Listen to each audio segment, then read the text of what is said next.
Aasta parimad meelelahutajad on selgunud. Need on inimesed, kes Eesti rahvale oma tegemistega hinge pugenud.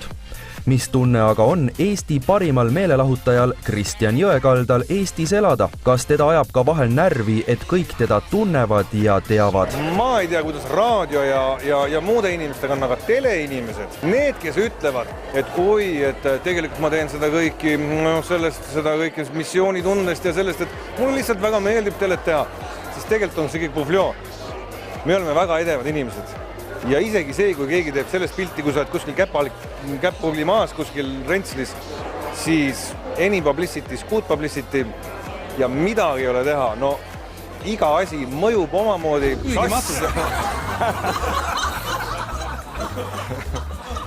Tubli! Karu! Gorilla! Ahv! Känguru!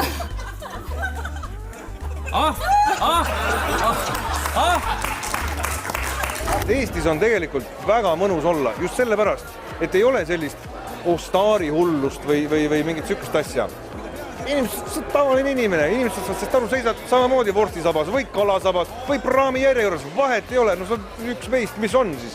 Ja teine asi, mis on mõnus, on see, et kui tuleb keegi juurde rääkima või küsima või varrukast sikutama, siis on kaks varianti. Üks, kas ta on laps või teine purjus. Ja see on väga lihtne. Purjus inimesi kohtab Eestis väga harva ja lapsi selle eest palju rohkem. Nii et kõik on väga hästi minu arust.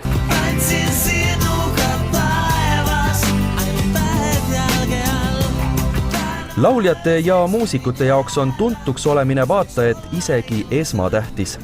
Kui sind ei ole pidevalt pildis, siis kipub rahvas sind unustama ja selle tõttu võib väheneda ka kontserdite arv. Mida vähem on aga esinemisi, seda vähem ju raha teenitakse.